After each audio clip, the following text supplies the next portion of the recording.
up, everybody? This is Jube from Section 116 on ArgosEndzone.com, and guess what? Week 1 has arrived. Time to kick off the 2017 CFL season as the Argos host the Ticats at BMO Field. As always, click the Show More button on the YouTube channel, jump to the chapter you want to see. We got a ton to cover for this offseason, so let's get at it. To say this is an offseason of change would probably be a huge understatement, as the Argos were completely turned over top to bottom, front office and on the field. Let's start with the office then. So out are GM Jim Barker and head coach Scott Milanovich. Barker relieved of his duties, and Scott Milanovich taking the quarterback coach job with the NFL Jacksonville Jaguars. In their place, Jim Popp, recently removed from the Montreal Alouettes as general manager, and Mark Trestman returning to the CFL as head coach. Those two did great things in Montreal with, back-to-back cups, everything Calvillo was doing. So I'm not expecting a huge transition on the offensive side of things because, if you remember correctly, Milanovich was the offensive coordinator under Trestman, and now they've got those guys in place there, so I'm not expecting a huge change there. But I think you're going to see a massive change in the culture and perspective of the team from top to bottom. The downside of this move is how long it took to happen. The Argos actually went into the free agency period without a head coach or general manager, which cost them several free agents, including three of their own, with receivers Deontay Spencer and Kenny Shaw jumping to the Red Blacks, along with defensive back A.J. Jefferson.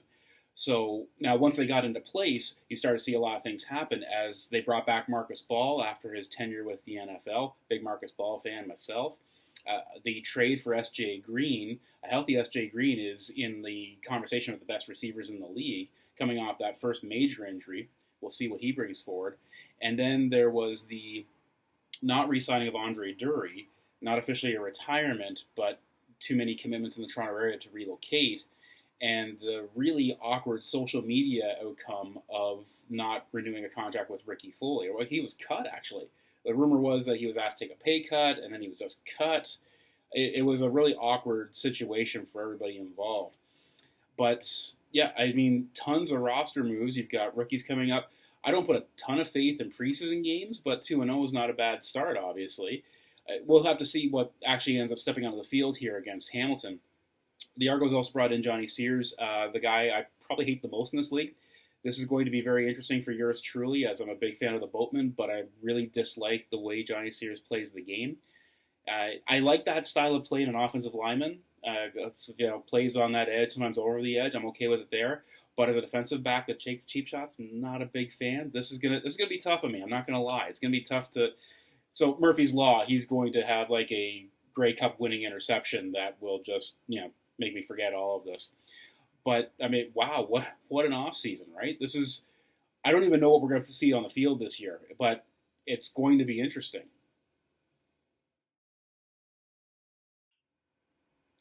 Is there a better way to start the CFL season than Argos versus Ticats? Yeah, I didn't think so either.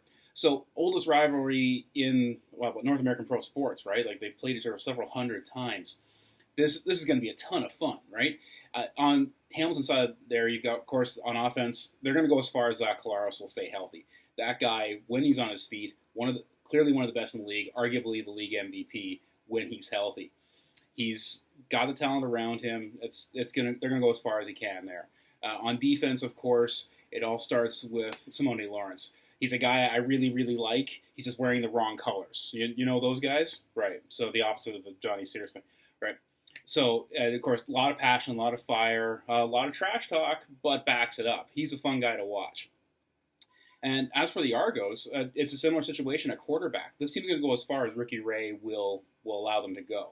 Again, when healthy, last year, 75% completion percentage, like 16 touchdowns, 2 interceptions. I mean, the guy is a bona fide Hall of Famer. He's going to go in the Hall of Fame when he decides to retire.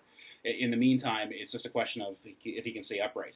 I don't know enough about who the Argos have got for depth behind him. So, myself, I'm thinking spend as much money as you can on offensive linemen because Ricky Ray's the guy that's going to find open receivers. He's going to wedge in a face mask if he has to. You just got to keep him healthy, keep him upright. So as long as he stays healthy, I think they've got the team to do that too because Brandon Whitaker has returned who does a great job of picking up the blitz from the backfield, as well as being that safety outlet who can take that pass in the flat or in the short stuff. And Anthony Coombs is establishing himself as that scat back. We were talking about S.J. Green earlier before. There's potential there. I hate throwing that word potential around when you're talking about pro sports franchises, but if everything falls into place, this team's got a lot of things going for it. And returning Cleon Lang, you still got Sean Lemon there on the defensive line. I talked before about Marcus Welcome signing Bear Woods, another cast-off from the Alouettes. What's going on in Montreal? But Bear Woods, that's going to be a really solid front seven with Matt Black anchoring the defensive secondary.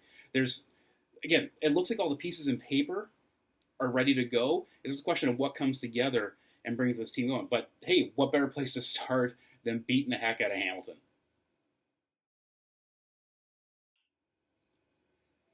The Argos have not released their depth chart for the upcoming game yet, so my who to watch may be a little bit off.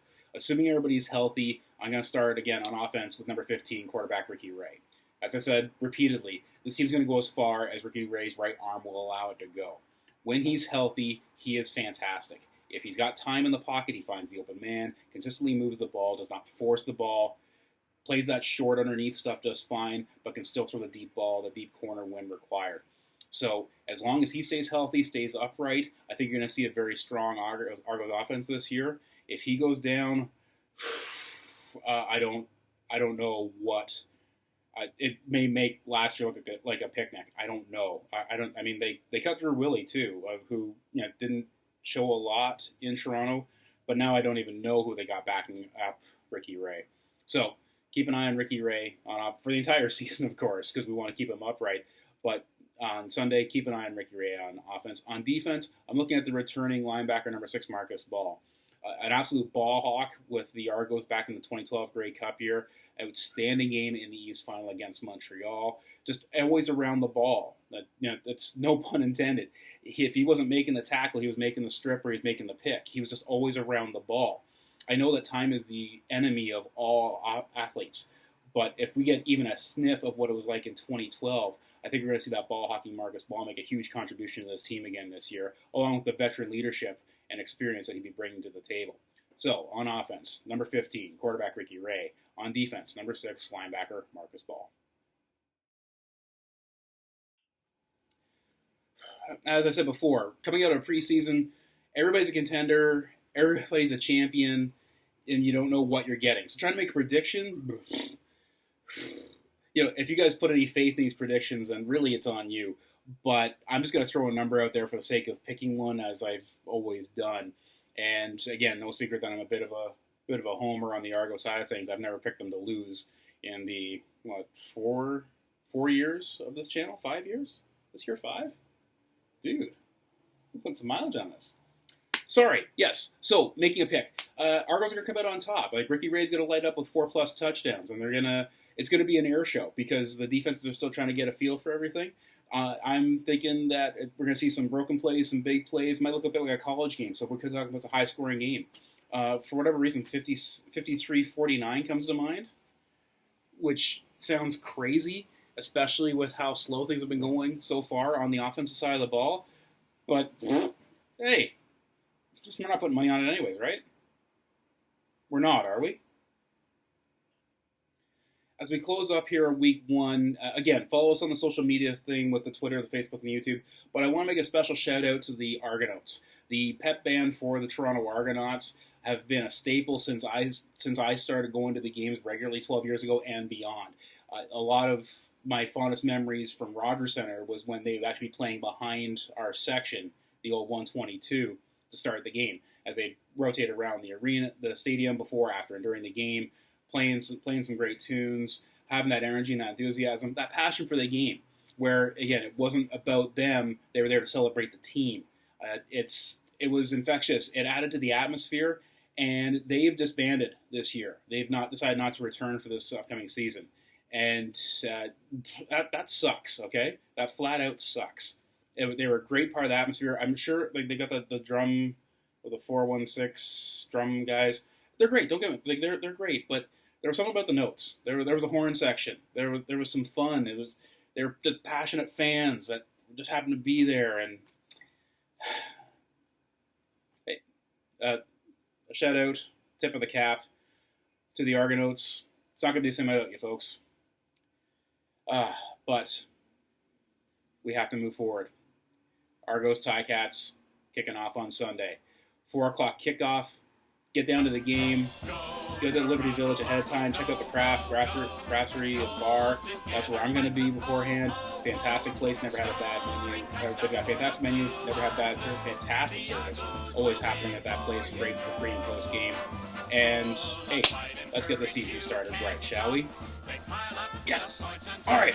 So until next time, this is Jube from Section 116 on ArgosEnzo.com. Reminding you that we ride the rail and we ride. Let's go Toronto!